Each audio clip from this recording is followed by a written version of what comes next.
So hello guys, black out this side. तो guys ये video होने वाली है बेसिक्स के बारे में, मतलब कि बहुत ज़्यादा बेसिक चीज़ होंगी इसके अंदर।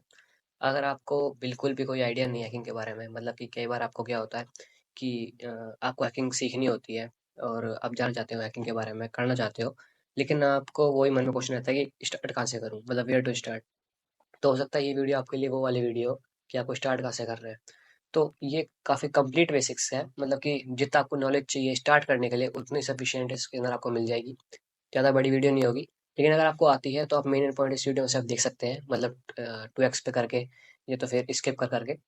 तो ऐड में बहुत ज़्यादा इंपॉर्टेंट चीज़ है इस वीडियो के, मैं कोई आपको हुक नहीं कर रहा हूँ वीडियो पे। असलियत में मतलब कि इन रियलिटी कोई बहुत अच्छी चीज़ है लास्ट में। तो लेट्स सी। तो इस वीडियो में हम जानने वाले हैं मतलब हैकिंग होती क्या है, कोर कॉन्सेप्ट्स के बारे में, मतलब कि जो मेन मेन क्या कॉन्सेप्ट है इसके। कुछ टूल्स देखेंगे हम, मतलब उनका प्रैक्टिकल यूज़ नहीं देखेंगे, बट देखेंगे कि एक्चुअली हैकिंग में मतलब कैसे काम आ सकते हैं वो चीज़। ठीक है, और उनके एथिकल कंसिडरेशन, मतलब कि आपको लीगल रह के कैसे काम करना है हैकिंग के अंदर। हाँ, तो first thing is hacking is art of creatively solving technical problems, मतलब कि आपको जो है टेक्निकल प्रॉब्लम सॉल्व करनी है, उसकी आर्ट है, उसे हम बोलते हैं हैकिंग। ठीक है, उसके अंदर क्या जाता है, उसके अंदर आता है आपको बाईपासिंग सिक्योरिटी मेजर्स, मतलब कि सिक्योरिटी मेजर जो है सिक्योर करने के लिए बना हुआ चीज़ है, आपको उसको बाईपास करना है। बाईपास मतलब कि आपको उसे तोड़ना है, बोल सकते हैं तरीके से, मतलब ठीक है, आपको उसका एक तरीके से मतलब ऐसा रखना है कि इसका तो कोई काम ही नहीं है, हटा दो इसे, वैसा आपको करना है। कैसे करना है, ऐसे कि देखो, मान चलो कि कोई एक लॉगिन पेज था, ठीक है, उसके अंदर आपको क्या करना था। ठीक है, उसका काम क्या है, लॉगिन पेज का काम क्या होता है कि यहाँ पे भाई एक एडमिन का यूजर नेम डालेगा, अपना पासवर्ड डालेगा, देन आप उसको एक्सेस मिलेगा उस चीज़ का जिसका लॉगिन पेज है वो।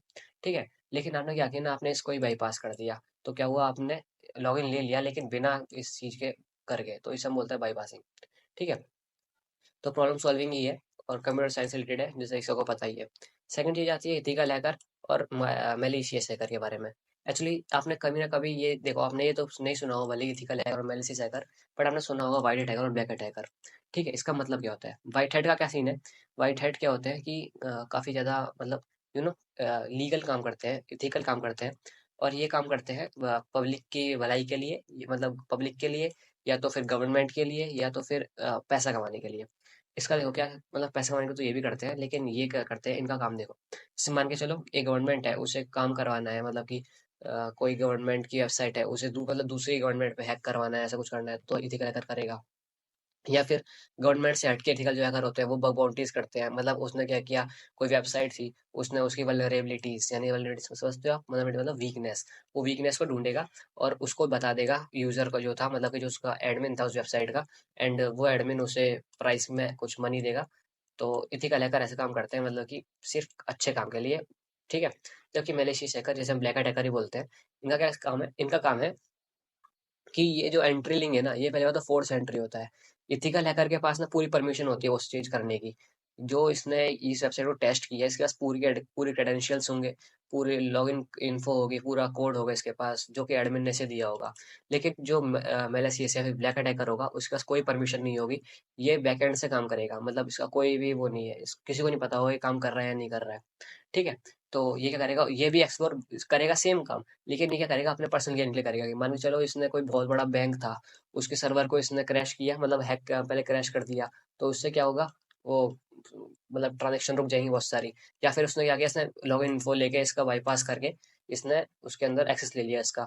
तो क्या करेगा, अब ये मान के चलो इसने बहुत सारे जो उसके यूजर्स थे, मतलब कि इसे कह सकते हैं जो यूज कर रहे थे, जिन बैंक अकाउंट होल्डर थे इसके इस बैंक के अंदर, उसने इसका पूरा डेटा उठाया और कहीं जाके बेच दिया। ठीक है, तो ये ऐसे काम करते हैं। एक और होता है ग्रे हैट हैकर्स। ये इसके अंदर ऐसे मतलब ज़्यादा कोई वो नहीं है, लेकिन नॉर्मल चीज़ है। ठीक है, इसके अंदर क्या सीन है कि जो ये लोग होंगे ना, ये लोग क्या करेंगे, विदाउट परमिशन काम करेंगे, परमिशन इनके पास भी नहीं होगी, लेकिन ये लोग अच्छे काम के लिए करेंगे फिर भी। जैसे कि मान के चलो कोई ऐसी, उन्होंने बैक हैंड से कोई एक वेबसाइट थी, इन्होंने ये वेबसाइट पीछे से बैक इसमें से एक्सेस ले लिया, लेकिन इस वेबसाइट को कर दिया क्रैश। लेकिन बात क्या था, ये वेबसाइट ना सोसाइटी के लिए अच्छी नहीं थी, इसलिए इन्होंने क्रैश किया। इसके अंदर इनका कोई पर्सनल गेन नहीं था, इनका कुछ फायदा नहीं था, ना किसी और चीज़ का फायदा था। इसके अंदर इन्होंने बस पब्लिक के लिए कर दिया, लेकिन विदाउट परमिशन था, तो ये ग्रेट हैकर होंगे। ठीक है, दैट्स ऑल गाइस। अब देखो, अब है ओएस, यानी कि ऑपरेटिंग सिस्टम। ऑपरेटिंग सिस्टम जैसे कि एंड्रॉयड हो गया, आपका आईओएस हो गया, जो कि आईफोन्स मैकबुक में होता है, और आपका हो सकता है ये क्या कहते हैं, विंडोज़ है, और एक हो गया आपका लिनक्स। इसके बारे में आपने कहीं सुना हो नहीं सुना हो, लेकिन अगर आपको थोड़ी बहुत हैकिंग आती है तो आपको थोड़ा मतलब थोड़ा बहुत आपको पता है हैकिंग के बारे में, तो आपको बताओ लिनक्स के बारे में। आप नहीं तो आपने ये तो कहीं देखा ही होगा, ये पेंगुइन कहीं ना कहीं देखी ही होगी। तो इसी के जो है उसे हम लिनक्स बोलते हैं, ये भी एक ऑपरेटिंग सिस्टम है। एक्चुअली इसका फायदा क्या है, लाइनक्स का क्या सीन है कि एक तो ये ओपन सोर्स है, मतलब इसका पूरा सोर्स जो है वो ओपनली प्रोवाइडेड है आपको इसके इनकी वेबसाइट्स पे। ठीक है, और मेन चीज़ क्या है, कमांड लाइन सोर्स होता है, मतलब कि ये दो टाइप के होते हैं, एक तो जीयूआई होता है आपका, ठीक है, ग्राफिक यूजर इंटरफेस, और एक का बात होता है ये सीएलआई, मतलब इसका कमांड लाइन इंटरफेस होगा। अब इसमें अंतर क्या होता है, जीयूआई का मतलब है जैसे कि आपने क्या किया कि आपने कोई बटन क्लिक करोगे उससे कोई काम होगा, ठीक है, मतलब जैसे कि आप चलो आपने अपना फाइल मैनेजर खोला, उस पर डबल टैप की, डबल क्लिक किया, फिर उससे आपकी फाइल खुली, ठीक है। लेकिन आप जब सीएलआई मतलब कमांड लाइन इंटरफेस चलाओगे, उसके अंदर आप पूरी कमांड लिखोगे वो फाइल खोलने के, कि आपको ये वाली फाइल इस वाले फ़ोल्डर के अंदर है, वहाँ से आपको खोलनी है, ठीक है? तो ये इसके लिए होता है, ठीक है? अब दूसरा काम क्या है कि कस्टमाइज़ेशन, इसके अंदर आप ना काफ़ी चीज़ कस्टमाइज़ कर सकते हो, इसके अंदर आप बहुत सारी चीज़ डाउनलोड कर सकते हो, बहुत सारी चीज़, मतलब कि बहुत ज़्यादा हैकिंग फ्रेंडली और यूज़र फ्रेंडली भी काफ़ी ज़्यादा है ये, तो इसलिए हम इसे यूज़ करते हैं। तीसरी का हमारा सिक्योरिटी, सिक्योरिटी के अंदर कुछ नहीं है, बस आप लास्ट वाला लाइन पढ़ लो, you are not alone in this journey, मतलब कि जो ये जर्नी आप कर रहे हो हैकिंग के लिए, इसके अंदर आप अकेले नहीं हो। मतलब ऐसा तो नहीं है ना कि आप कोई मतलब आप ढूंढने में लग गए, लेकिन आप अकेले थोड़े ना भाई, मतलब आपके जैसे और भी हैकर तो होंगे जो आपसे बहुत ज़्यादा एडवांस होंगे, वो भी तो आपको ट्रेस कर सकते हैं। तो इसलिए बस ये मेन मकसद था, मेन मोटिव था इसका ये। अब बात करते हैं अगला, काली लिनक्स। लिनक्स की एक सब वर्जन है, मतलब सब वर्जन तो नहीं कह सकते, मतलब काफ़ी ज़्यादा ये खुद में ही बहुत ज़्यादा अच्छी चीज़, बड़ी चीज़ है, हैकर के लिए वरदान कह सकते हैं इसे। तो इसका सीन क्या है, इसका क्या है, काली लिनक्स का है कि ये डेबन बेस्ड डिस्ट्रीब्यूशन में काम करती है, पेलोडेड है, पेनिट्रेशन टूल से बहुत ज़्यादा, कस्टमाइजेशन ऑप्शन बहुत ज़्यादा है, डेस्कटॉप एनवायरनमेंट और हैकिंग के लिए काफ़ी ज़्यादा अच्छा है। सिंपल वर्ड में बताता हूँ, इसका क्या सीन है कि इसके अंदर ऑलरेडी बहुत सारे टूल्स हैं, मतलब कि जो आपको खुद नहीं, मतलब देखो, अब हैकिंग के टोटल 3 टाइप होते हैं, मतलब कि एक क्या होगा, जो स्क्रिप्ट रेडी होगा, पहले वाले को बोलते हैं स्क्रिप्ट किडी। इसके अंदर ये लोग क्या करेंगे ना, ये लोग है ना स्क्रिप्ट का फॉलो करेंगे, मतलब कि बने बनाए टूल्स को यूज करेंगे और किसी को हैक करेंगे। दूसरे पे क्या होगा, वो लोग स्क्रिप्ट खुद बनाने लग जाएगा, मतलब वो बंदा खुद स्क्रिप्ट बनाए खुद काम करेगा। तीसरे पे प्रो, मतलब जब वो सब कुछ ही खुद कर लेगा, ठीक है। तो 3 फेस होगा, आप अभी पहले वाले पे हो, ठीक है, तो इस पे कोई प्रॉब्लम नहीं है। स्क्रिप्ट बनाना कोई बेकार नहीं है, जस्ट लाइक नूब हो आप तरीके से, मतलब नूब कोई बेकार नहीं होता है, ये पहली बात जान लो। कभी भी बिगनर बेकार नहीं होते। आपको कभी नहीं पता कि आप बिगनर क्या कर देंगे आगे जाके, ठीक है। तो इसीलिए अब क्या है, इसके अंदर टूल इंक्लूडेड होते हैं, टोटल 600 प्लस टूल आपको इसके अंदर मिल जाएंगे। इसके अंदर से आप देख सकते हो, यहाँ पे मेटास्प्लॉइट है, वायर शार्क है, एयर क्रैक है, एनमैप है, बर्फ सूट है। इसके आगे बता दूंगा आपको पेनिट्रेशन टेस्टिंग क्या होती है, कि आप जब एक वेबसाइट की टेस्टिंग करते हो, बस उसे पेनिट्रेशन टेस्टिंग बोलते हैं। ज़्यादा फोकस मत करो इस वर्ड पे, आगे समझ जाओगे, ठीक है। वर्सेलिटी इसका भी कुछ ज़्यादा कुछ खास नहीं है, बस इथिकल हैकिंग के लिए इसमें आप काम कर सकते हो। फॉरेंसिक टूल्स होते हैं, मतलब काफ़ी ज़्यादा अच्छा ओएस है हमारा। इससे हटके काफ़ी सारे ब्लैक आर्क है और पैरेट ओएस है, इसे लोग यूज़ करते हैं, लेकिन मैं आपको ये सजेस्ट करूँगा काली यूज़ करने के लिए। ये काफ़ी ज़्यादा यूज़र फ्रेंडली है और काफ़ी ज़्यादा, मतलब बहुत ज़्यादा इसके वो मिल जाएंगे आपको, लोग जो इसके बारे में जानते हैं और आपको सिखा सकते हैं या फिर आपके काम आएगा, ठीक है। तो उसका जाता है अपना। अब देखो टूल्स के बारे में बात कर लेते हैं कुछ, क्योंकि सीधी बात है, बिना उसके काम नहीं बनता, तो टूल्स जरूरी जानने। तो पहला है एनमैप, इसका क्या सीन है, एनमैप का सिंपल है। ये क्या करेगा, उस एक मतलब कोई एक नॉर्मल वेबसाइट है या तो फिर आईपी एड्रेस है, उसे उसकी डिटेल निकाल के आपको दे देगा पूरी, ठीक है। इससे क्या होगा, जैसे पोर्ट्स होते हैं, मतलब पोर्ट्स मतलब आप मान लो डोर्स है, मान चलो ऐसा आप देखो, आप हैकिंग के नए नए हो, बिगनर हो, तो उसके हम वो देख लेते हैं। तो मान चलो ये कोई घर है, ठीक है। अब इस घर के अंदर एक दरवाजा आपको यहाँ पे दिख रहा है कि ये दरवाजा है, लेकिन आपको आप लेकिन ठीक है, ये तो आपको यहाँ दिखा जब आप यहाँ पे थे, जब आप यहाँ पे होगे। मान के चलो कि आप है ना यहाँ पे थे, जो आपको पता भी नहीं है वो घर कैसे दिखता है, लेकिन आपको पता है वो घर के लोकेशन का है। आपने घर की लोकेशन इसे दी, एनएफ को दी, इसने आपको बता दिया कि घर के अंदर एक दरवाजा है, एक यहाँ पे दो यहाँ खिड़की है, एक यहाँ पे है, इसके अंदर से ये वाला दरवाजा बंद है, ये दरवाजा खुलेगा नहीं, ये वाला दरवाजा खुला हुआ है, इसके अंदर से एंट्री कर सकते हो, इससे कर सकते हो। तो ये चीज करता है एनएफ अपना। ये कुछ कमांड्स है इसकी, जो कि बाद में मैं बताऊंगा आपको यूज करने के लिए, और पेनिट्रेशन के लिए यूज हो सकता है, वल्नरेबिलिटीज फाइंड करने के लिए। तो इससे क्या होगा, वीकनेस हो जाएगा, मतलब कि अगर मान चलो दरवाजा खुला कोई मिल गया, उससे आपसे घुस सकते हो ना उसके अंदर, तो उसी को वल्नरेबिलिटीज बोल देंगे यहाँ पे, वीकनेस है उसकी है, जिससे आप उसके अंदर एंट्री ले सकते हो। तो ये एनमैप का काम था। अब क्या होगा, एनमैप के बाद है वायर शार्क। वायर शार्क का भी सिंपल है, ये क्या करेगा, जैसे कि ये देखो सिंपल पकड़ते हैं कि आप यहाँ पे हो, ये यहाँ पे है, तो आप क्या करें, दूसरे से बात कर रहे थे, ठीक है। अब क्या हुआ है, तीसरा बंदा जो कि यहाँ पे खड़ा था, इसने ये बात सुन ली, ठीक है। तो ये ही है वायर शार्क। अब ये वायर शार्क है, ठीक है। तो अब इसने ये बात सुन ली, तो ये चीज़ वायर शार्क करता है, ये वो करेगा मतलब बीच में से ये पैकेट ट्रांसफर हो रहे होंगे, डेटा डेटा ट्रांसफर होगा, वो आपको बीच में से निकाल के आपको दे देगा, ठीक है। काफ़ी ज़्यादा अच्छा टूल है, काफ़ी ज़्यादा यूज़ होता है। उसके बाद है कि मेटास्प्लॉइट फ्रेमवर्क, ये बहुत ज़्यादा आपके बहुत ज़्यादा काम आएगा। इसका कुछ नहीं है, ये बहुत बड़ा जैसे डेटाबेस कह सकते हो आप इस टूल को, बहुत अपने अंदर ही। इसका देखो अब क्या हुआ, देखो एनमैप के जरिए आपने वल्नरेबिलिटीज फाइंड तो कर ली थी, लेकिन उसको तोड़ो कैसे, मतलब कि उस डोर के अंदर जैसे मान चलो उसे कोई पोर्ट मिला जो कि बंद तो था, मतलब वो ओपन है, लेकिन वो चाबी से खुलेगा। वो चाबी कहाँ से लाओगे? वो चाबी आपको मेटास्प्लॉइट फ्रेमवर्क देगा। ये देखो मेटास्प्लॉइट के अंदर एक तो मेन है कि इसके अंदर देखो, इसके अंदर एक तो टास्क बहुत सारे परफॉर्म कर सकते हो। वल्नरेबिलिटीज के एक्सप्लॉइट्स, एक्सप्लॉइट मतलब कि तोड़, मतलब कि तोड़ भी कह सकते हो, या फिर कि जो चीज मतलब उसे खराब करने का काम आता है ये। उसके बाद है पेलोड जनरेट कर सकता है ये, और मतलब काफी सारा काम दे सकता है आपको ये। तो इसके अंदर बहुत सारे एक्सप्लॉइट्स मिल जाएंगे आपको, क्या कहते हैं उसे, वर्नेबिलिटीज के, जिससे आप यूज कर सकते हो। इसका एक और बहुत ज्यादा मेन काम है, वो है इसका पेलोड्स बनाना। इसके अंदर एक वैनम होता है जिसे हम यूज करते हैं इस चीज के लिए, क्या कहते हैं, पेलोड्स बनाने के लिए, मतलब कि मालवेयर बनाने के लिए, पेलोड्स बनाने के लिए। पेलोड्स मतलब कि आप क्या करोगे, मालवेयर को कहीं और इम्पोर्ट, मतलब किसी और डिवाइस में डालोगे, उससे यूज करोगे।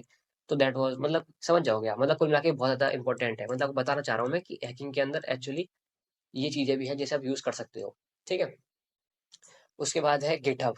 ये देखो, ये मैंने बताया था आपको, script Reddy's, script first stage जो आपके हैकिंग के लिए बहुत ज्यादा इंपॉर्टेंट चीज है गिटहब। क्यों? क्योंकि इसके ऊपर बहुत सारे रिसोर्स है, पहला ही दे रखा है यहाँ पे, ये रिसोर्स यहाँ पे बहुत ज्यादा है। गिटहब के अंदर हैकिंग टूल के बहुत सारे है, कि बहुत सारे, मतलब कहते हैं ना, मतलब अनलिमिटेड कह सकते हो आप, बहुत ज्यादा है, ठीक है। उसके अंदर एक तो पहले बात ओपन सोर्स होते हैं, कि आप वहां से सीधा उठाओ, सीधा यूज करो, कोई प्रॉब्लम नहीं है। दूसरा कंट्रीब्यूशन, कंट्रीब्यूशन का क्या सीन है कि आप ना यूज कर सकते हो उसे, मतलब बहुत सारे हैकर कंट्रीब्यूट उसके अंदर कर चुके हैं, मतलब कि उसके अंदर बहुत सारे वो लोग शेयर कर चुके हैं नॉलेज। अगर आप चाहो आप भी को शेयर कर सकते हो उसके अंदर, ठीक है। आपको सीधा आईडी बनानी है, आप यूज कर सकते हो, ठीक है। ये बहुत सारी चीजें हैं। तीसरा वाला सिक्योरिटी, ये यहाँ पे है, मतलब सिक्योर है वो, मैं ये नहीं कहूँगा बिल्कुल सिक्योर नहीं है, लेकिन उस मतलब बिल्कुल बहुत ज़्यादा सिक्योर है ऐसा भी नहीं है, सिक्योर है। लेकिन मैं ये कहना चाहूँगा कि आपको कोई भी टूल, मतलब एकदम से ऐसा नहीं है रैंडम टूल, मतलब कि आप सीधा, आपको मान चलो पता लगा सोशल मीडिया के बारे में, सोशल मीडिया का हैक करूंगा मैं, आपने वो सीधा गया, आपने गीटा पे सर्च किया, आपको वहाँ टूल मिला, आपने उठाया और पेस्ट करके पेलना चालू कर दिया, मतलब कि काले में लगा दिया सीधा। मैं बिल्कुल प्रेफर नहीं करूंगा कि आप कोई भी टूल उठा के यूज करो। प्लीज़ आप उस पे थोड़ी रिसर्च कर लो पहले उस टूल के बारे में, कि ये टूल एक्चुअली काम करता है नहीं करता है, फिर रियल है या नहीं है। क्योंकि आपको नहीं पता कि आप वहाँ वहाँ पे जो कोड होगा वो हिडन होगा। आपने क्या किया, सीधा गिट क्लोन किया और वो वहाँ पे जाके पेल दिया, और वो क्लोन हो गया, आपके पीसी में रन हो गया। आपको बिल्कुल नहीं पता उसके अंदर क्या रन हो रहा है बैक एंड में, तो और वो आपके पीसी को बहुत ज़्यादा नुकसान पहुंचा सकता है। तो मैं ये चाहूँगा कि आप ट्रस्टेड टूल यूज़ करो। मेरे चैनल पे अपलोड करूंगा मैं, ठीक है, टूल्स के बारे में। ठीक है, तो यही था मेन चीज़ गिटहब के बारे में, कि एक्चुअली गिटहब काम कैसे करता है। और बाकी अब देखो मेन चीज़ क्या है, मैं आपको बता देता हूँ। अगर देखो ये वीडियो स्टार्टिंग से है, और अगर आप बहुत ज़्यादा एडवांस हो तो आप ये वीडियो नहीं देख रहे होगे, पहली बात। अगर आप देख भी रहे हो अभी तक, तो मैं कहना चाहूँगा कि अगर आप अगर एडवांस हो तो आप यूज़ कर सकते हो, मतलब एडवांस में नहीं, अगर आप सेकंड फेज में भी हो, फर्स्ट के बाद सेकंड फेज में भी हो, या फिर फर्स्ट में ही हो और आपको बेसिक्स पता है, तो आप मेरा टेलीग्राम चैनल ज्वाइन कर सकते हो। वहाँ पे मैं बहुत सारे टूल्स डालता रहता हूँ, गिटहब के बता दूंगा आपको मैं टूल्स, जो जो ट्रस्टेड टूल्स हैं जिन्हें आप यूज़ कर सकते हो इन चीज़ों के लिए। लिंक डिस्क्रिप्शन में आपको मिल जाएगी। लेकिन अगर आप चाहते हो कि आप नॉर्मली यूज़ करना चाहते हो टूल्स को, तो आप मेरा इंस्टाग्राम फॉलो कर सकते हो। वहाँ पे आपको रील्स मिल जाएंगी इस चीज़ के बारे में, कुछ टूल्स होंगे जो कि आपको बताना चाहेंगे, मतलब काफ़ी यूज़फुल टूल्स वहाँ पे आपको मिल जाएंगे। तो आप यूज़ चेकआउट कर सकते हो। उसके बाद ये मैंने आपको बता ही दिया। उसके बाद आती है मेन चीज़, ये है लास्ट में, ये देखो। हाँ, इसका मतलब सिंपल है कि एथिकली हैकिंग और लीगली सेफ रह के काम करना है आपको। मतलब आपको किसी को भी, देखो मेन चीज़ क्या है ना, कि आपको परमिशन होनी चाहिए हर चीज़ की हैकिंग करने के लिए। जो अगर आपको हैक हैक करना है, तो आपको आपके पास परमिशन उसकी होनी चाहिए, आपको किसी को नुकसान नहीं पहुंचाना उससे, ठीक है। That's the point. आपको खुद भी सेफ रहना है, दूसरों को भी सेफ रखना है, और लीगल रहना है। पहला क्या है, रेस्पॉन्सिबल डिस्क्लोजर, मतलब कि आप रेस्पॉन्सिबल होने चाहिए हो एक यूज़र के लिए। मान चलो उस यूज़र का आपको कोई वल्नरेबिलिटी मिल गई, मतलब कोई वीकनेस मिल गई उसके एसेट की या फिर उसकी वेबसाइट की, तो आपको उसे बताना है, आपको रिस्पॉन्सिबल रहना है इस चीज़ के लिए। आप उसे बताओगे तभी तो प्रोटेक्ट करेगा यूज़र्स को वो, ठीक है। इससे आप अच्छा कर सकते हो लोगों का। उसके बाद है एथिकल गाइडलाइंस, आपको लीगल रह के काम करना है, हैकिंग स्किल्स का आपको यूज़ करना है लीगल वे में, मिसयूज़ नहीं करना है आपको उसका, ठीक है। उसके बाद क्या है, कंटिन्यूअस लर्निंग। देखो ये बहुत ज़्यादा इंपॉर्टेंट चीज़ है। हैकिंग है ना, आप कभी ऐसा नहीं कर सकते कि भाई आपने अगर 10 साल लगा के हैकिंग सीख ली ना, तो इसका मतलब ये नहीं कि आपने सब सीख लिया, ये भी नहीं है आप सब नहीं सीखा। आपने काफी चीज में आप बहुत ज्यादा अच्छे हो गए ये नहीं है। आपने बहुत चीज डेवलप कर ली होंगी अपने माइंड के अंदर, लेकिन ये नहीं है कि आप बिल्कुल ही भगवान हो गए हैकिंग के, क्योंकि 10 साल है ना। अगर 10 साल एक दिन भी है ना, 10 साल की अगर आपने एक दिन में मिस किया है कुछ चीज करने में, तो हो सकता है उस एक दिन के अंदर कुछ ऐसी नई चीज आ गई हो जो कि आप ना क्रैक कर पाओ। फॉर एग्जाम्पल आपने है ना एक पार्टिकुलर वर्जन है मतलब किसी चीज का, कोई वेबसाइट जिस पे रन हो रही है, सीएमएस है कोई उसका जो उसे रन कर रहा है उस वेबसाइट को। मान के चलो जब आपने चालू किया था तो 1.1 था, मतलब आपने एंड किया, मान चलो अगले दिन, 10 साल बाद, 10 साल के अगले दिन ही 1.2 आ गया। तो आपको इसे था, आपको पता था इसे कैसे क्रैक करना है, लेकिन अगर आपको नहीं पता इसे कैसे क्रैक करना है तो आप क्या करोगे? तो दैट्स द पॉइंट कि आपको कंटिन्यूस लर्न करना पड़ेगा चीज के लिए। उसके बाद है ये चीज है ओवास्प। ओवास्प है, सेंस है, ये दो ऑर्गेनाइजेशन है। ये काफी ज्यादा रिसोर्स पोस्ट करते रहते हैं, इसका भी यूज कर सकते हो। तो गाइस यही था, दैट्स ऑल। आप चेकआउट कर सकते हो मेरे टेलीग्राम को और इंस्टाग्राम को, और सब्सक्राइब कर सकते हो मेरे चैनल को।